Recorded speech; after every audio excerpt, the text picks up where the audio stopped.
Ouça agora o bate-papo do Projeto Mayhem, do site projetomayhem.com.br. E aí, galera? Tudo bom com vocês?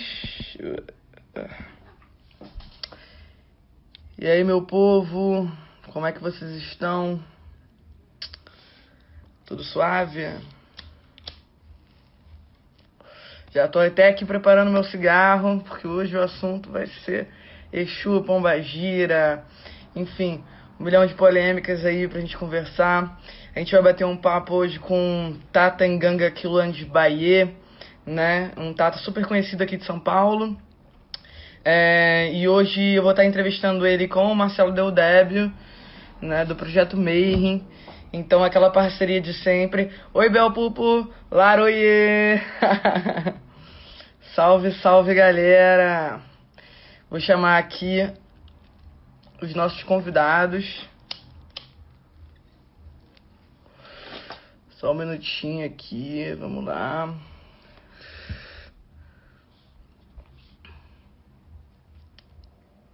Marcelo.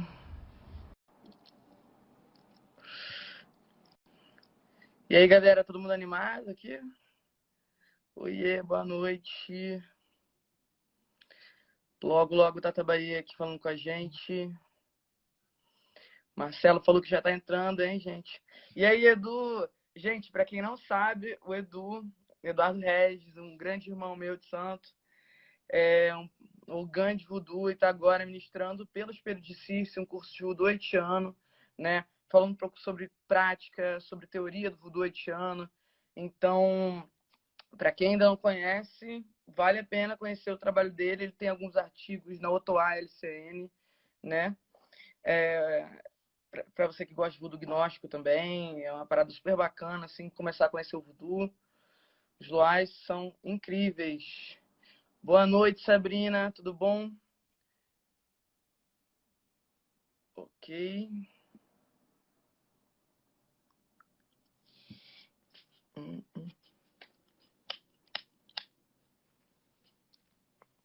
Oi, Ingrid. Opa, e aí, Tata Bahia, tudo suave? Oi, Mameto, Tudo tudo bom bom? com você? E aí, Tudo Marcelo? bom? Oi, Salve, Marcelo, galera. prazer. Salve, Tatá. Prazerzão. Tudo bom? Prazer. Olha, tô muito feliz de estar aqui com vocês hoje. Acho que é importante a gente falar de Quimbanda, né? E o Espírito é um espaço, né? Onde a gente fala sobre todas as questões espirituais, né? Voodoo, Quimbanda, né? Um monte de coisa. O Mayhem também trabalha um pouco assim, né, Marcelo? Conta um pouco do Mayhem pra gente. O pessoal que é do espelho o Merreiro é um grupo de magos hermetistas que a gente se reúne para estudar todos os tipos de magia e todos os tipos de religiões e filosofias que existem, né? Então a gente tem o bate-papo que a gente convida a gente de tudo que é ordem, tudo que é grupo, para conversar, para apresentar para as pessoas, para elas poderem se aprofundar, por exemplo, conhecer a Quimbanda para alguém que vive a Quimbanda, né? Então, conhecer o budismo para alguém que vive o budismo. E aí a gente Sim. descobriu que terça-feira a Ingrid também fazia a mesma coisa, a gente falou, pô, vamos juntar aí tudo. E aí a gente começou a Bacana. fazer as lives tudo em conjunto. Você quer abrir então, Marcelo?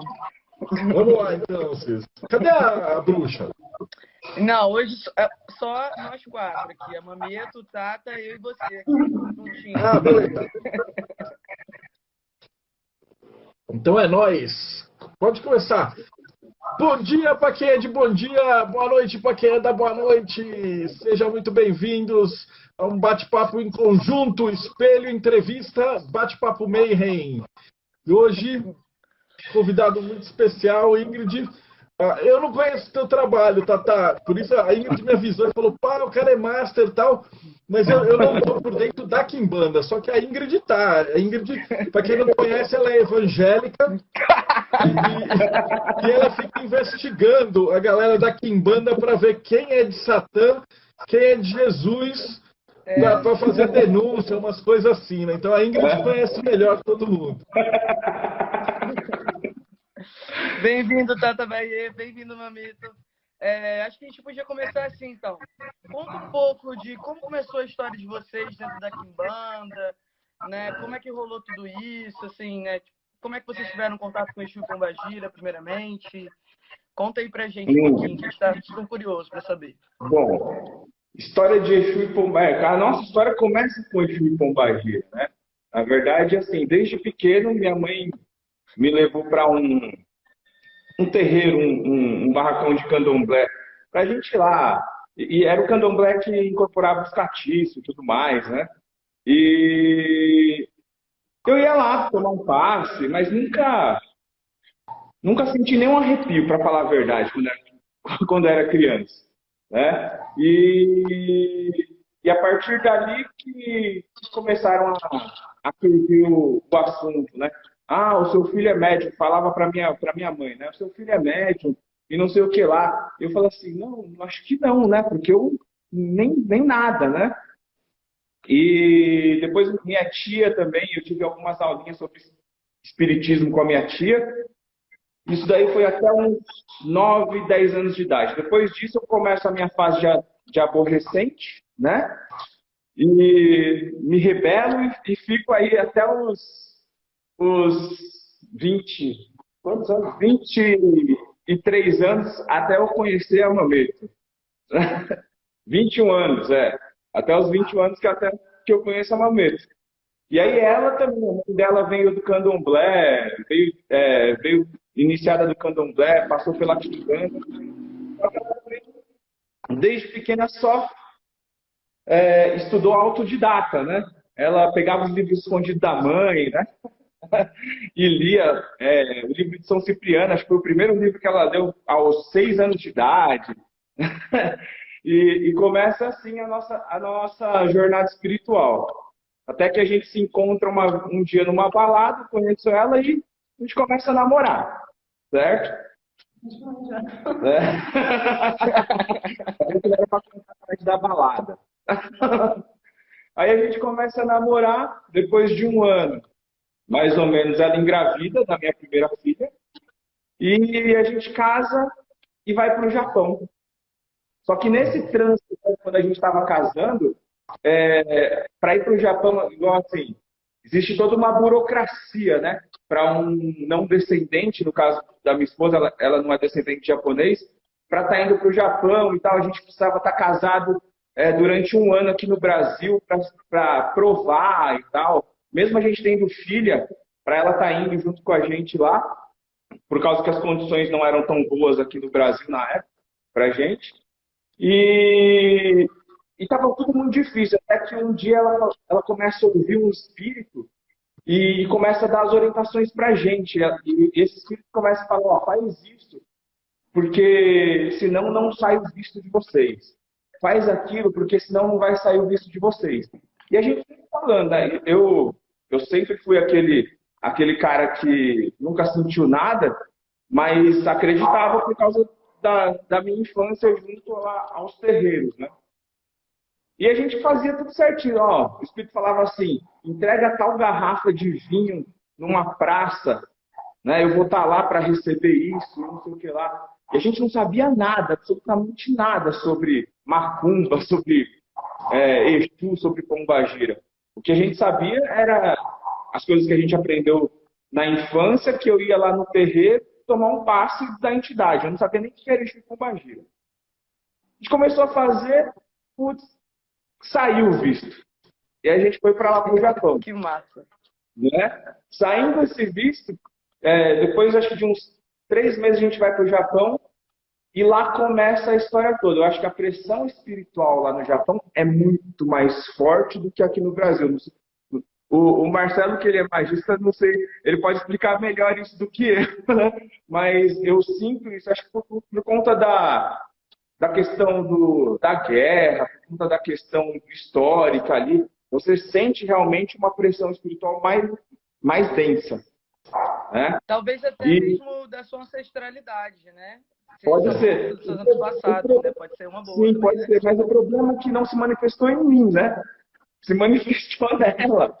E aí, assim, depois a gente morando lá uns 3 meses, um espírito pega ela na possessão, literalmente, na possessão, porque eram 3 horas da madrugada isso. Né? Eram 3 horas da madrugada, o espírito pega na possessão e se dá um nome. Eu sou Maria Padilha das Almas. Aí eu falei assim, desculpa o palavreado, pessoa, mas que porra é essa que está acontecendo aqui? E ela começa a revelar coisas da minha vida e começa a me xingar, apontar o dedo para mim. Isso às 3 horas da manhã. Lembrando que ninguém vai dormir, né, pensando em incorporar um espírito. Por isso que eu falo que foi uma possessão. Né? Ela começa a apontar o dedo para mim, seu filho da... Né, tal, só elogios. E aí ela começa a falar coisas que eu... Sabe aquelas coisas que a gente quer esconder até de Deus? Né, para que ninguém veja e tal, né? Independente do Deus que cada um construi aí. Mas aquela coisa que você quer esconder de todo mundo. E ela começa a revelar aquilo. Eu falo assim, caramba, como que ela sabe disso? Né? De tudo isso que aconteceu. E eu fiquei assim, pô, a princípio eu não fiquei com medo.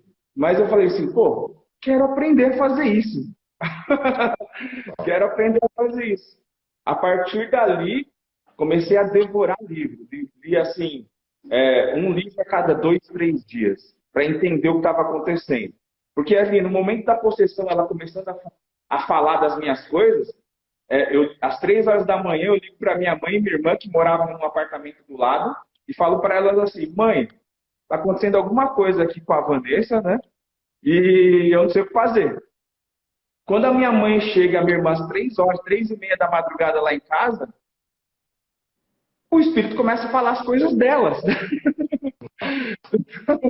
Começa a falar as coisas delas. E aí minha irmã começa a chorar, que eram coisas meio que traumáticas da infância da minha irmã e tal. E ela começa a chorar. E a Vanessa não sabia nada disso, porque são coisas que a gente começa a esconder, né, para que ninguém saiba. Coisas que aconteceram na infância dela. E eu falei assim, não sei o que fazer. Na época eu não era quimbandeiro, né, não era nem não era de nenhuma religião. Minha mãe pegou, vamos dar as mãos e vamos rezar um Pai Nosso, né? Que é o que nos resta. E rezava, e a mulher dava gargalhada, e ria, e apontava e nada acontecia. Eu falei assim, não tem jeito. Vou ter que ligar lá para minha sogra, lá no Brasil, né? E ver o que a gente faz. Aí minha sogra, quando eu liguei, ela ouviu a gargalhada no telefone, minha sogra falou assim, filha da puta, pegou ela, né? Aí ela já sabia que isso tinha acontecido. Aí eu falei assim, ô sogra, não sei o que fazer. Ela pegou e falou assim, você faz o seguinte, você pega um punhado de sal, eu falei assim, sal, qualquer sal, o que você tiver aí, um punhado de sal, coloca na sua mão esquerda, pega na mão esquerda dela, cruza, puxa para baixo 3 vezes, que eu vou puxar esse espírito para mim aqui de volta. Uau. Eu peguei e fiz exatamente, eu não sabia nada disso, nada. Peguei, puxei para baixo 3 vezes, pum, pum, pum, e foi. Porque isso daí já era 5 horas, 5h30 da manhã, eu tinha que trabalhar 7 horas. E aí essa foi a primeira incorporação assim que eu vi na minha esposa. E a partir dali tudo começou a deslanchar para o mundo espiritual, vamos colocar assim. Né? A partir dali a gente começa... outros espíritos chegam. Esse espírito Maria Padilha nunca mais... Não é que nunca mais, sempre estava sondando, ela sentia isso. Mas outros espíritos vinham, como o seu Ogum Rompimato, na época aí. Acho que era só esse, né? E Caboclo Iaci. E aí eles vinham, se manifestavam e começavam a nos orientar do que fazer, para como cuidar disso. Porque você imagina, você acabou de chegar no Japão, certo? Você não conhece nada. Eu sou um japonês meio falsificado, tá? Eu não falo nada de japonês, nada. E aí a gente falou assim, a gente vai tratar disso aonde? Não sei nem onde tem um terreiro aqui, né? E se tem aqui um centro espírita que seja. A gente foi pesquisando, a gente foi achar depois de 9 meses um centro espírita que era 2 horas de viagem. E aí era kardecismo, mas só que nesse meio tempo, desse período que aconteceu da possessão da Vanessa, Até esses 9 meses da gente achar esse centro espírita, esses espíritos estavam vindo e a gente anotava tudo que eles falavam. Ah, vocês têm que fazer isso, como montar um altar, como montar uma firmeza, como fazer um ponto. E a gente anotava tudo para quê? Para que a gente tivesse algum tipo de proteção naquela época. Quando a gente chega no centro espírita, o cara fala assim, não, isso daí é espírito evoluído e tal, e não sei o que lá. Eu falo assim, ó, eu tenho um calhamaço dessa grossura, mais grosso que a Bíblia, tudo que a gente anotou nesses 9 meses. O cara pega e fala assim, queima tudo. Queima tudo. Eu falei assim, tá bom, né, vamos seguir as orientações. Vai que a gente está trazendo coisas ruins para nossa casa, né? Vamos se livrar disso tudo. Aí a gente se livrou tudo, tacou fogo em tudo. E aí as coisas começaram a só piorar. As coisas começam a só piorar, né? Mais espíritos começam a se apresentar, né? Mais coisas. E aí eles... Teve uma época a gente frequentando lá uns 6, 7 meses. Tem uma época lá que lá é atendimento fraterno, né? Se não me engano, é assim que fala, né? No atendimento fraterno, o cara simplesmente fala assim, olha, a banda de vocês é outra. Eu não tenho como ajudar vocês mais. Né? Procura um centro que possa te ajudar. Eu falei assim, o senhor tem aonde me indicar? Ele falou assim, ó, tenho. Eu conheço um centro de Umbanda que fica a 5 horas daqui. Entendeu? E aí a gente vai de novo na nossa jornada. Né? Vamos lá, 5 horas de viagem para ir. Espera ali a consulta na Umbanda e a gente começa a entender e estudar com eles, né? Que era na época era a NUC lá no Japão. Inclusive que era do Luiz Carlos, um médium super gente boa, super respeitoso. E lá na NUC que a gente começa a ter as nossas primeiras orientações. Só que não dava para mim sair de casa, né? Todo final de semana para ir na NUC lá, 5 horas de viagem para ir, 5 horas de viagem para voltar, no dia seguinte para o trabalho. Não tinha como. E aí a gente começa a seguir as orientações à distância com ele começa a passar as coisas pelo telefone para a gente e a gente ia fazendo. Eu não sei o que acontece, aliás, eu não sei nem como começa isso, mas chega um determinado momento que o pessoal da onde eu trabalhava, da onde a Vanessa trabalhava, começava a pedir orientação para a gente. A gente falou, gente, vai lá no centro, só que assim pode chegar aí, pessoal, não vou lá, me ajudem vocês. E a nossa casa lota de gente pedindo ajuda. E aí a gente falou assim, tá bom, já que é para fazer isso, vamos nos dedicar aos domingos, que é a minha folga, né? E vamos dar auxílio a essas pessoas. Eu falei para ela assim, você incorpora aí, na época eu nem incorporava, tá? Eu falei assim, você incorpora aí e a pessoa vai conversar lá com o espírito. E isso não tinha nome, o culto, né? Não era Umbanda, não era Quimbanda, não era nada disso.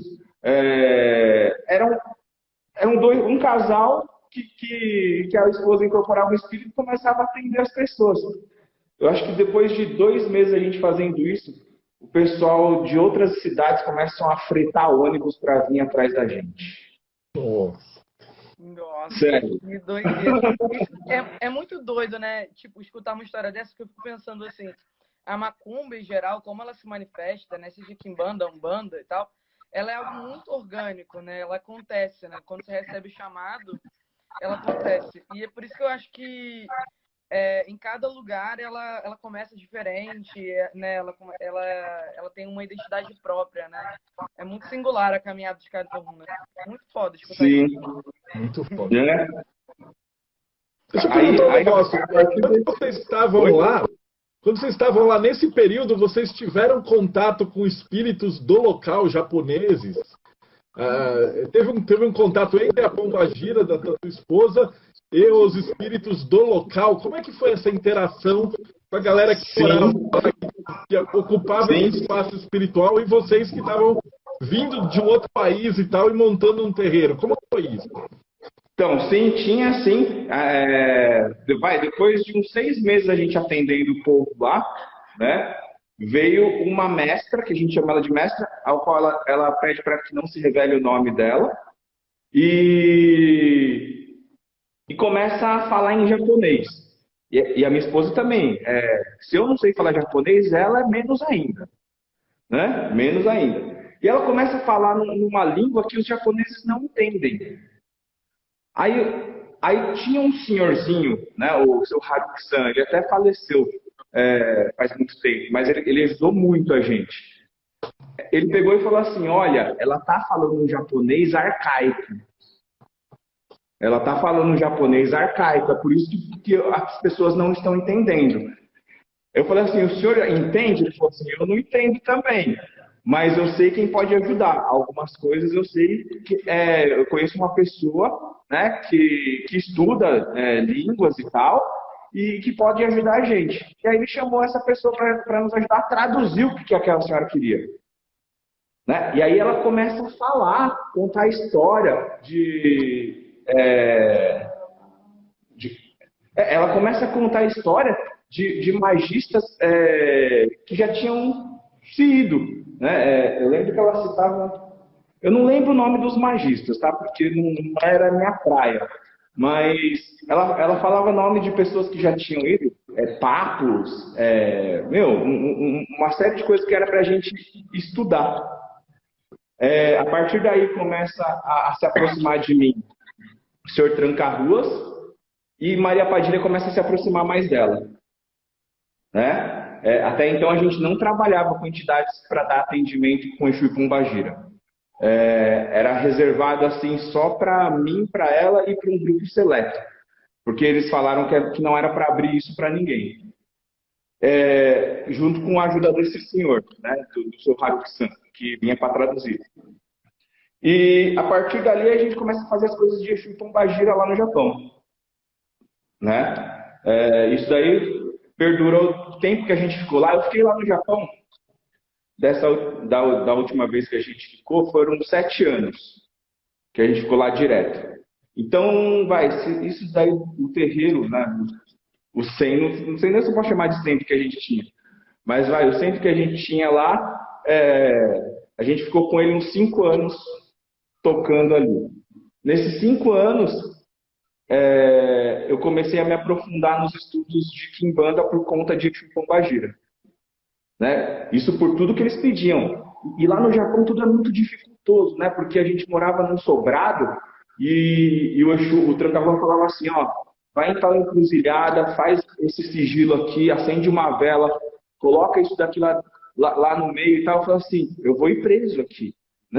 Não pode, não funciona, eu vou ir preso. Falou, não, vai lá, faz isso, você não vai não.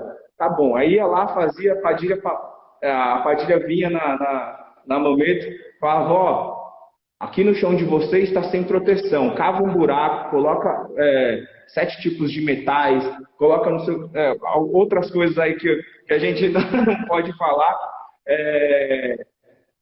passa um fio de cobre até em cima lá no altar e deixa plantado lá num vaso que tenha isso. Eu falei, tá bom. E a gente começou a fazer isso. E aí, cada vez mais aumentando o nosso público. Até que chega uma hora que os vizinhos começam a falar assim, o que está acontecendo aí? Porque da última vez que a gente deu atendimento, a fila tinha, acho que se eu não me engano, quase 5 quilômetros. Não, quase 5 quilômetros não. Quase 5 quarteirões, né, de pessoas querendo passar. E quando eu chego no Brasil, eu já faço alguns contatos com algumas pessoas e eu vou procurar centros que tenham nomes de Exu. Né? A partir dali, começa a nossa jornada aqui no Brasil em busca da Kimbanda. Porque essa mestra, ela que falava em japonês, né? Ela tendia a gente sempre a fazer algo dentro do culto de Exu e Pombagira. Aí, a partir dali, a gente começa. Depois, eu chego aqui no Brasil, eu estudo em alguns terreiros, passo pelo Instituto Sete Porteiras, vou para um outro centro do Baba Mário, vou atrás de Kimbanda e não acho aquilo. Até que eu conheço uma pessoa, né, que eu não posso falar o nome dela, por uma série de situações aí, e essa pessoa nos apresenta a Quimbanda e monta o nosso primeiro assentamento de Branca Rua das Almas e Maria Padilha das Sete Encruzilhadas. Ele monta, nos apresenta a Quimbanda, faz todo o processo ritualístico, certo? Isso daí eu estou falando já há 10 anos atrás. Quando a gente começa a perguntar, e aí, o que a gente faz agora com o assentamento? Né? Como que cuida disso? De quanto em quanto tempo precisa dar o corte, a manutenção e tudo mais? Esse sacerdote some, simplesmente some, a gente tenta entrar em contato, não aparece, e eu vou procurar outros. A partir dali eu encontro um outro sacerdote de Quimbanda e ele me traz aí toda a complementação da Quimbanda e depois disso eu me torno um Tata Quimbanda. Né? Isso daí há exatamente 10 anos, 9 anos atrás, mais ou menos. Vai fazer 10 anos agora.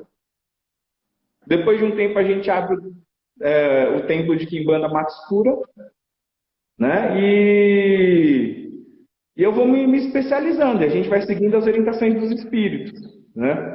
É assim que nasce o terreiro. Muito bom, muito bom. Eu acho isso muito massa. Acho que, inclusive, as pessoas, em geral, assim, né? O que eu mais vejo as pessoas, às vezes, reclamando, mandando até mensagem pra gente e tal, por onde a gente começa, né? Como é que a gente faz, né? O que eu devo escutar, o que eu devo ler, né? As pessoas sempre falam esse tipo de coisa. E eu sempre falo, cara, escute seus espíritos, né? Seja guiada pelos seus próprios guias, né? Exatamente. Que você está falando agora pra gente, né? Exatamente. A Bel Pupo tá perguntando assim para você, Tata Bahia, qual a diferença das práticas de Umbanda para Quimbanda? O que você sentiu diferente na sua caminhada entre a Umbanda e a Quimbanda? Entre a Umbanda e a Quimbanda, vou falar assim para o pessoal entender, né? Quimbanda é um culto especializado, único e exclusivo, onde os ícones são Exu e Pombagira. Na Umbanda, se trabalha com Exu? Pô, se trabalha. Eu acho que o que tem mais diferencial aí da gira de Exu, né, que seria na Umbanda, aí uma gira de Exu e Pombagira, para uma Quimbanda, que é um culto já específico e voltado a eles, é a questão do trato, é a questão do cuidado, é a questão da manutenção dos tipos de elementos. Né? Eu sei que tem algumas umbandas que fazem sacrifício, certo? Mas dentro da Quimbanda, os sacrifícios prescrevem com a qualidade do animal, com o tipo de animal sacrificado. Né? Então você percebe que tem essa peculiaridade, esses elementos a mais que dão uma resposta mais parruda. Entendi. Não, é verdade, né? Tipo, a gente tem essa diferenciação até mesmo por uma questão mesmo de conhecimento do espírito, como você estava dizendo, né? Às vezes o espírito vem trazer, tipo, sei lá, uma coisa que eu aprendi com o tempo, o que, sei lá, uma galinha significava, uma codorna significava. Exatamente. Um galo, né? Por que você está fazendo isso?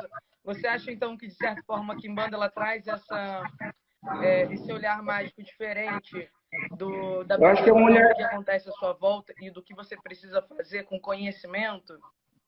Eu acho que é um olhar mais especializado para o culto de Exu e Pombagira, né? Porque assim, na Umbanda, eu já fui em Umbanda que faz sacrifício. E normalmente os sacrifícios da Umbanda é um galo, né, para Exu, uma galinha para Pombagira, e fica só nessa, né? É difícil você ver outros tipos de sacrifício. Um cabrito, né, sei lá, um coelho, um preá, algo desse tipo. Né? Até mesmo uma Angola. É difícil de você ver no terreiro de Umbanda sacrificando uma Angola para Exu ou para Pombagira. Onde na Quimbanda já tem, né, alguma vamos colocar a qualidade da menga, do sangue, do Egé para determinado tipo de trabalho. Eu vejo a Quimbanda ela se relacionando muito com esse contexto comportamental dos animais na natureza, e esse comportamental a gente traz para dentro do culto de Quimbanda, né? Principalmente a questão, igual, quando a gente faz uma defumação no terreiro, a gente coloca a pena de urubu, né? E faz todo esse contexto de limpeza, de cargas densas e tudo mais, trazendo a referência do como o animal atua na natureza. Entendi. Nessa tua história de tipo ter começado isso no Japão e depois vindo para cá e tal, é um negócio único, né? Praticamente. Você sente que essa tua presença de ter estado lá no Japão, trazida para cá, isso te influenciou de algum jeito? Você vê alguma diferença na tua prática de outros bandeiros que tenha sido inspirado por essa energia, né? Esse estado que você teve do outro lado do mundo? Não, então, em relação à Quimbanda, não, porque eu me inicio dentro da Quimbanda há 10 anos atrás, aqui no Brasil, certo? Lá eu não era iniciado, então a gente ia mais pelo ouvido dos Exus. Quando a gente inicia numa tradição, a gente começa a seguir aquela tradição, né? E aí a gente começa a seguir alguns padrões, não tem o que falar, né? A gente começa a seguir um padrão de repetições de rituais. Só que o que eu trago de diferente assim para nossa Quimbanda, vamos colocar assim, é o meu altar ancestral. Que isso eu trago de lá e até aqui, ó. Hoje a gente está aqui no terreiro, depois eu dou um tour aqui para mostrar para vocês o nosso altar. E é um altar japonês que está no meio de um centro de um terreiro de Quimbanda, né? E isso a gente traz de lá, né? Só que assim, eu não misturo os espíritos ancestrais do nosso altar, certo? Com as questões e práticas dentro da Quimbanda. Mas eu vejo fortes influências, assim, né? E quando você pega a cultura japonesa, você vê muita questão do espírito de quimbandeiro, que a gente fala que é um espírito amoral se manifestando. A manifestação dos espíritos ali japoneses, você também vê essa pegada forte. Legal. Mas assim, vamos uma questão aqui. Não existe Quimbanda sem ancestral, entendeu? Ancestralidade, independente de qual seja, né? Seja japonesa, uruguaia, ela tem que estar presente ali, né? Pelo menos assim, isso é a minha visão, tá, gente? Eu não sou a dona da verdade, estou muito longe de ser. Sim, lógico. Eu acho assim, né? Esse negócio dos caras bater no peito. Não, que a minha Quimbanda é de verdade, meu, para com isso. Para com isso. A Quimbanda ela só sobreviveu até hoje no Brasil, justamente pela sua riqueza aí de abarcar outras culturas, de abarcar outros, né? Outras regiões. Quando a gente fala de ancestralidade, normalmente as pessoas já remetem à ancestralidade sanguínea. Só que existem uma série de tipos de ancestralidade, né? Existe a ancestralidade regional, que eu acho que é o que pega mais dentro da Quimbanda. Não que o meu tataravô, alguém ali, hoje é o meu tranca-rua das almas, né? Não é isso. Acho que quando a gente pega na ancestralidade da Quimbanda, a gente tem que olhar para o lado regional, para o lado histórico, porque a gente faz parte desse contexto, desse enredo histórico-cultural que chega aqui no Brasil. Então é esse tipo de ancestralidade que a gente está falando dentro da Quimbanda. Só que a nossa ancestralidade, que é o meu altar que eu tenho ali, é algo à parte que vai sim fazer uma... Eu costumo falar que é como uma teia de aranha, né? E essa energia ela vai vibrar em todos os fiozinhos. Muito bacana você ter falado isso sobre... não existe... Assim, tem gente que gosta de apontar o dedo para Quimbanda de verdade, Quimbanda de mentira, faz isso, faz assado. E eu acho muito importante a gente falar sobre isso. Até porque a gente aqui do Espelho, e acredito que no Mayhem também, a gente não tem essa visão do que é certo e errado. Se funciona para você, vai aí, entendeu? Se não tá funcionando, tá tendo um problema. Mas se tá funcionando, ótimo, né? Contanto que você não invada o espaço de ninguém, não aponte o dedo para ninguém, né? porque eu acho que gente infeliz que enche o saco, né? Gente feliz tá sendo feliz com dinheiro no É isso bolso mesmo. e com a família. É o fundamentalista, né? O que não pode ter dentro da Quimbanda é o fundamentalista, aquele que fala que os fundamentos dele são os únicos verdadeiros e que se não for, que fora daquilo não é Quimbanda. Hoje todo sabe que a mundo macumba sabe. não começa assim, né? A macumba ela é um mix de muita coisa, como você disse, né? Da ancestralidade, desse regional todo, né? Muito bacana escutar isso de você, Tata Bahia. Significa que a gente fez um bom negócio hoje.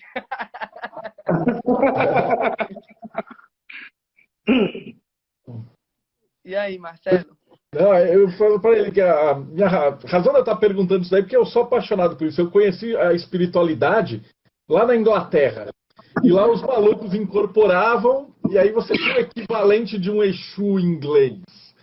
E aí depois quando eu vim para o Brasil, que eu conhecia a Quimbanda, a Umbanda, e todos os outros. Aí eu olhei e falei, puta, é a mesma coisa, cara. O mundo espiritual é o mundo espiritual, né?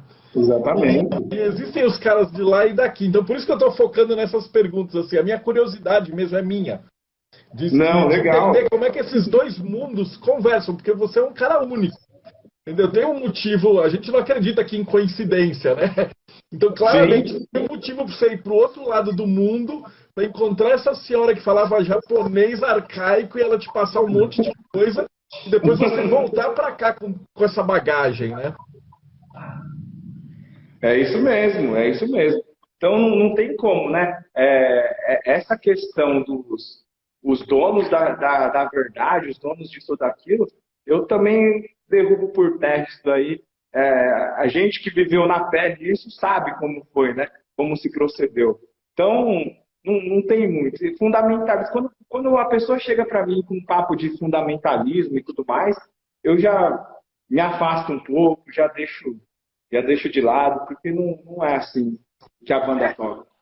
Eu acho que assim, em dado momento, quando a gente está procurando a nossa verdade, seja na Quimbanda, seja qualquer tipo de magia que a gente esteja envolvido, claro que a gente tenta fazer o mais certo do que a gente acredita, né? O que a gente escuta e tal. A gente não quer errar, né? Ninguém quer errar, ninguém quer tomar no cu. Mas, assim, é muito maneiro a gente ultrapassar essa fase e pensar assim, olha, legal, tem muita coisa por aí, né? Porque isso expande a nossa mente de uma maneira em que a gente consiga ter mais poder também, né? Sobre a nossa vida, sobre a gente, né? E, enfim, conseguir alcançar mais pessoas. Isso é muito legal. Agora eu queria saber um pouquinho da Mameto. Mameto é extremamente tímida. De Quimbanda, né? Existe uma cultura extremamente machista. E eu queria saber como foi um pouco da sua caminhada como mulher, assim, enfrentando muitos fundamentalistas chatos e falocêntricos, sabe? Tipo, eu sofri muito pra você ser preconceito. como uma mina na Quimbanda? Então, eu sofri muito preconceito. Tanto quanto quando a gente tinha terreiro de Quimbanda, os tapas queriam iniciar ele e não queriam iniciar. Né? Eu era sempre a diabo, sempre coisa ruim, e eu tinha que ser a mulher dotada. Né? Eu não podia iniciar, eu tinha que ser mulher dotada. E isso nunca aconteceu comigo, a gente nunca deixou. Né? Tanto que aqui quem leva o terreiro é ele e eu, né? A Matsu, né? Então, assim, foi um caminhar assim, difícil, né? E hoje eu não ponho, hoje já tem muitas mulheres aqui, eu fico feliz, né? Mas o meu caminhar foi muito, muito difícil. O pessoal que conhece aqui o terreiro sabe, né? Na verdade, quem manda aqui é ela, não é eu. É normal, aqui em casa também. Quem manda aqui é a Pri, a Ingrid já sabe. Mas, gente, Pombagira é raiz da Quimbanda, né? Fala sério. É verdade. Eu sempre aprendi isso, tá? Desde o começo da Quimbanda. Se a gente for traçar dois círculos, um dentro do outro, a gente fala que o núcleo é Pombagira e o de fora é Exu. E o segredo, o mistério dentro da Quimbanda, a gente extrai do núcleo. Fantástico. Bom, a gente tem aquelas perguntas tradicionais de todos, assim. Dada a tua vivência, teu contato com os dois mundos e tal, como que vocês definem magia? Como cada um dos dois define magia? Eu sou muito racional, né? Eu sou muito técnico. Então, para mim, assim, magia eu defino como medicina. Medicina da alma, medicina do espírito. Eu coloco muito no contexto científico. Então, magia eu definiria dessa forma. Eu tiro o contexto de fé, tá? A fé é válida? Pô, válida para um caramba, né? Mas eu não me apego só na fé. Eu vejo na questão de validade, trazer resultado. Então, eu chamo isso de medicina, eu chamo isso de, né, é o que a gente chama de magia. A mamãe fala, deve ter o mesmo conceito, mas não sei. Sim, mas eu acho que a magia é muito assim, magia é conhecimento, né? Você dá o direcionamento. Eu acredito nisso, né?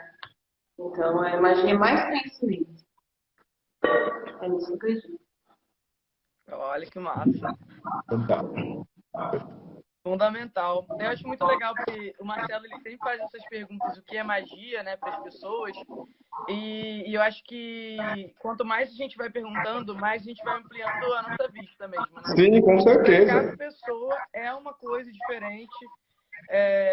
De fato que a gente acaba chegando num ponto comum que é magia é uma forma de ver o mundo, né? Para você científico, para você de outra forma, né? É verdade, cada um vai ter a sua visão particular realmente sobre magia. Isso é muito rico, isso é muito massa. Me conta um pouquinho, qual é a tradição que você segue na sua casa, que é o templo de Quimbanda Mata Escura, né, na casa de vocês. Isso. Qual é a linha de Quimbanda que vocês fazem? Porque aqui a gente também vai chamar pessoas de outras linhas de Quimbanda, né? Então a gente quer saber um pouquinho de como é a sua linha. Então, aqui no terreiro a gente, desde o começo, sempre tocou uma quimbanda luciferiana, certo? Apesar de eu ser um Tata Nganga de Quimbanda Com, esse meu nome, né? Tata Nganga Quiluange, eu venho de uma vertente que eu sou feito na Quimbanda Com, que é uma Quimbanda mais africanista, mais voltada, né, a fundamentos africanos e tal. Só que foi mais a título de me enriquecer em conhecimento. Desde o começo a gente toca Quimbanda luciferiana, né? Até a forma que a gente assenta os Exus, as entidades aqui, como a gente opera no sistema magístico, né, e ritualístico da coisa, voltada à Quimbanda luciferiana, onde a gente tem a trindade maioral, Lucifer, Beelzebub e Astaroth. Então a gente segue essa linha. Deixa eu fazer uma pergunta também, desculpa aqui que eu estou muito curiosa. Mas é que em algumas vertentes de Quimbanda luciferiana, acredita-se que é Lúcifer, Beelzebub e Asmodeus. O que você acha disso? Acha que é só uma visão diferente? Eu acho que é uma questão de... Muitas vezes essas diferenciações vêm por questões regionais. Eu vejo essa diferença. Os maiorais, eles mudam de vertente para vertente, sim. Mas a questão regional bate muito forte. Igual, por exemplo, eu estava conversando com um médium, uma pessoa que frequenta uma quimbanda lá no Rio Grande do Sul, onde o maioral para eles é o Molu. Você vai falar que o cara tá errado? Não! Pô, é a forma como se manifestou a cultura lá no Sul, foi bem sincrética mesmo, né? E você percebe isso. A quimbanda luciferiana vão ter outros maiorais que vão nomear? Eu acho que vão ter. A única coisa que não se pode, eu acho que não é que seria... Não é tratando essa coisa como errado, tá? Mas entenda bem, por uma questão óbvia. Eu acho que dentro da trindade maioral, e nem todas as quimbandas luciferianas cultuam trindade, isso é bem importante frisar, né? Mas dentro dessa trindade, o único que não pode faltar é Lucifer, né? Por ser uma quimbanda luciferiana. Eu acho que é o único. Os outros, se o cara falar assim, os maiorais aqui da minha casa, Lúcifer, Leviatã e Belial, tá funcionando para você, amigo? Vai em frente, né? A gente carrega essa trindade que eu falei para você, Lúcifer, Beelzebub e Astaroth, por uma questão assim de fundamentos da iniciação. Aí eu posso dar uma pincelada aqui para vocês, mas não posso abrir totalmente, porque é fundamento só revelado a iniciado, aonde a gente faz um empilhamento de forças dentro da quimbanda junto aos maiorais e Exus pombagiras, aonde dependendo do chamado que eu faço de um determinado maioral, você percebe um comportamento diferente das entidades manifestando. Né? Muito massa, muito massa. Marcelo, você gostaria de fazer mais alguma pergunta? Fantástico. Quando esse assunto da quimbanda, deixa a Ingrid perguntar, porque eu fico só babando aqui. Eu acho fantástico essa pegada. Para mim, a movimentação de como é que o mundo espiritual funciona, eu acho fascinante. Até a galera que acompanha a gente do Mayhem gosta, né? De escutar assim, pô, no terreiro de Umbanda é assim, assim, assado. No de Quimbanda é assim, assim, assim. No de Candomblé funciona desse jeito. Com essas e essas entidades e tal. Você podia falar um pouquinho, para quem é leigo, o que seria um Exu Lucifer, um Exu Maioral, um Exu Astarote? Não precisa entrar em detalhes, só para dar uma pincelada para alguém que nunca ouviu falar de Quimbanda. Vamos assim, né? Na minha vertente, Exu Maioral não existe, certo? Maioral é maioral. Essa questão de Exu Maioral vem de um contexto assim. Nem todas, não é que nem todas, depende da vertente de Quimbanda e de como a Quimbanda enxerga a maioral. Algumas Quimbandas vão enxergar maioral como divindades, até mesmo como não nascidos, tá? E outras vertentes vão enxergar maioral como entidade, como Exu. E aí nasce a questão de Exu Lucifer como maioral da Quimbanda, Exu Beelzebub, né? E você percebe, e existe a manifestação desses Exus aí. Existe incorporação desses Exus. Né? É mais ou menos nessa linha de raciocínio. É por conta das diversas vertentes. Que a gente sabe, né? Que hoje tem vertente para um caramba, né? De Quimbanda. E cada um vai ter esse olhar.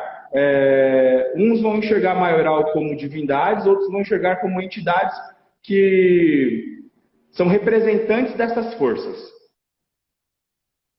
Okay. E no caso das pombagiras, como é que é a divisão entre elas? Então, aqui dentro da Quimbanda Luciferiana, eu posso falar pela que a gente toca, né? Aqui dentro da Quimbanda Luciferiana, a gente divide em reinos e povos, né? Onde dividimos aí dentro do sistema dentro da Quimbanda com 7 reinos de Quimbanda e 9 povos para cada reino. Tá? Onde a gente tem primeiro reino, encruzilhada, cruzeiro, matas, calunga pequena ou cemitério, reino das almas, reino da lira e reino da praia. E cada um desses reinos tem as suas sub-legiões ou povos dentro da Quimbanda, que são 9. E os Exus e Pombagiras, eles são enquadrados aí em determinados reinos, trazendo cada um uma característica e uma especialidade. Né? Aquele contexto, por isso que a gente pega nessa questão, a fé é legal, né? A fé em Exu, a fé em Pombagira é legal, mas a gente não se baseia só na questão da fé, a gente vê também a questão da especialidade daquela linha, a especialidade daquele Exu que está inserido em determinado reino dentro da Quimbanda. E assim são divididos os Exus e Pombagiras. Então, tem o Exu que é especialista em cura, tem o Exu que é especialista em resolver problemas judiciais, tem o Exu que é especialista em demanda, e em abertura de caminho, em fechar caminhos. Né? Então, a gente vai ver essas especialidades de Exu. Aqui a gente não acredita naquele Exu faz tudo. Entendeu? O meu Exu abre caminho, faz cura, traz prosperidade, faz tudo que tem que fazer. Aí é por isso que a gente fala, a gente não se baseia muito nessa questão da fé, porque a gente vai muito pelo lado da fé. O Exu vai ajudar você, mesmo que ele não seja especialista naquela situação? Vai, mas ele vai demorar muito mais do que um cara que é especialista naquilo. Com certeza. Eu concordo 100%. E é muito bacana, né? Muita gente fica pensando assim, mas se é o meu Exu, ele não pode fazer tudo? E você respondeu isso, né? Pode, mas você pode usar outra para resolver uma causa ali que você precisa, sei lá, corrigir, né?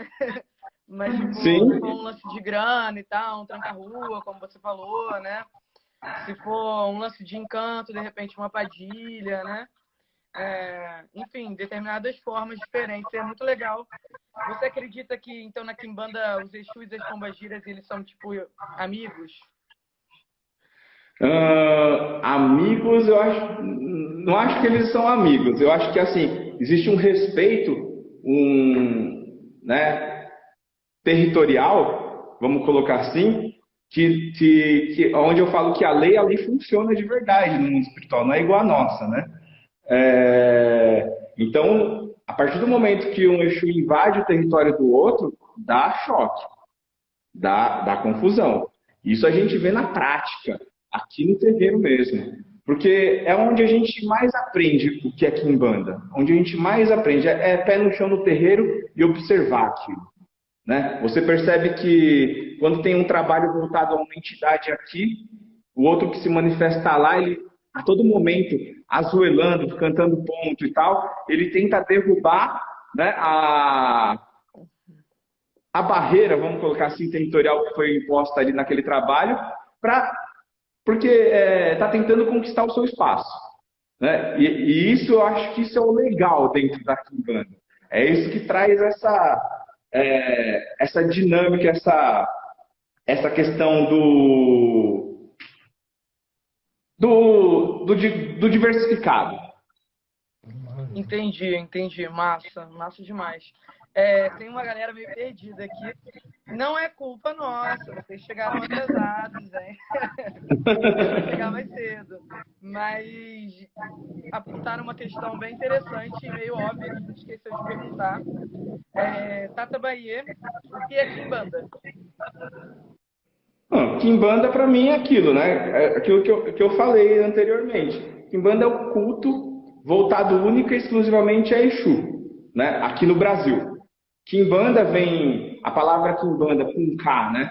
Vem dos povos bantus, né? A língua dos povos bantus, mais especificamente do Ovibundo ou do Umbundo, né? Onde Ki é o prefixo que remete a grande e o Umbanda a cura. Aí a tradução seria assim, né? No pé da letra seria grande cura. E aí, mais para frente, essa coquetela vai dar vazão a sacerdote curandeiro, né? Isso lá na África. Quando chega aqui no Brasil, né? Ela se torna um culto. Ela se torna um culto, e aí é onde os ícones desse culto são Exus e Pombagiras. Isso é Quimbanda. Muito bom. E uma última perguntinha aqui para a gente encerrar essa live maravilhosa.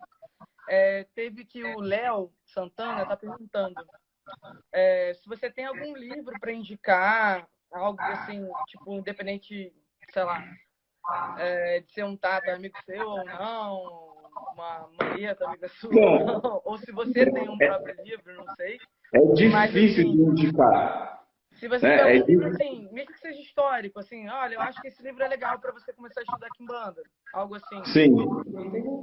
É difícil de indicar livro, porque eu fui atrás de muita literatura quimbandeira, né? E, pelo que eu percebo, a maioria dos livros de Quimbanda que a gente tem hoje em livraria aí foram escritos por umbandistas, né? Que não vivenciaram Quimbanda. É a minha opinião pessoal, tá, gente? Não me ataque em pedra por isso. E existem, sim, alguns poucos livros escritos por quimbandeiros, só que aí eles vão dar o olhar da Quimbanda da vertente deles. E aí você vai falar assim, pô, mas na Quimbanda fulano de tal fala que eu tenho que fazer isso pro Exu. E a outra fala totalmente ao contrário. E isso vai acontecer realmente. Tá? Um livro que eu recomendo, que é um dos mestres aí hoje que eu acompanho e está aí com a gente, né? Como amigo mesmo, se tornou um amigo. E eu falo de vez em quando com ele, é o livro do o Luvembo.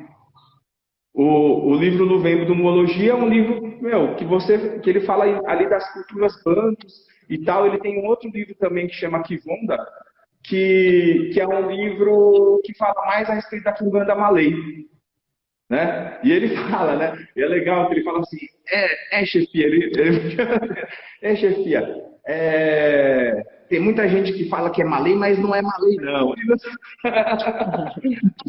E é legal, e o livro dele é super interessante. Tanto é que você tem que ler várias vezes para assimilar a quantidade de informação que tem ali. Então, eu tenho mais duas perguntas que são de praxe, o pessoal me bate se eu não fizer, né? Na sua opinião pessoal, né, de acordo com a Quimbanda que você segue, o que você acha que acontece com as pessoas depois que elas morrem? Então, eu acredito, tá? Isso daí é o que a gente segue da nossa vertente, que estamos aqui fazendo tudo que a gente faz para o culto da Quimbanda para nos tornarmos Exus e Pombagiras.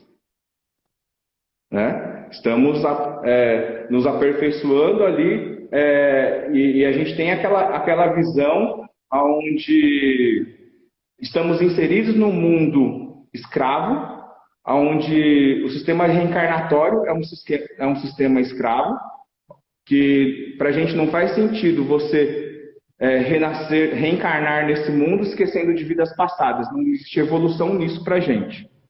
Né? A partir do momento que você esquece tudo da sua vida passada, não tem função você se melhorar. Então, a gente parte desse... Não sei se é certo ou se é errado, mas é o que a gente acredita. Tá? E a partir desse momento a gente tenta um processo de exunização, que ao passar, né, ao fazer a passagem, nos tornamos um Exu e burlamos assim o sistema reencarnatório. Mais ou menos isso. E que dica que você daria para alguém que está começando agora dentro do mundo espiritual? Por exemplo, a tua esposa incorporou, tipo, alguém que pode estar assistindo essa live, tipo, a mulher da pessoa incorpora que dica que você daria para a pessoa ter uma facilidade nessa situação, alguma coisa nesse sentido? A primeira dica que eu dou é procurar alguém que te oriente, né? Sempre. Mas se tiver muito pegado aí na sua casa e acontecer isso, taca debaixo do chuveiro da água fria, tá? Exu e água fria não tem remédio, tá? Não tem melhor remédio do que isso. Tenho até medo. E agora a pergunta mais importante, né? Como é que o pessoal te acha? O pessoal pode ir lá na minha página do Instagram, né? Que é o Tata Inganga Quilões de Bahia, ou na página da Mameto Inganga Indila Padilha. Ali o pessoal pode ir no direct ali. A gente tem a página no Facebook também, do Templo de Quimbanda Max Cura. Vai por ali que a gente vai se falando. E eu vou pegar depois os dados com vocês, porque a gente vai transformar isso aqui também em vídeo. Eu consegui, Ingrid. O pessoal do meio vai transformar isso num vídeo horizontal, com a TV do ladinho. Então isso aqui vai estar no YouTube também. Então eu vou pegar os dados dele, vão estar aqui embaixo na descrição do vídeo. E depois vai vir na podcast. É por isso que a gente está junto, né, Marcelo? É por isso. Fazer isso acontecer.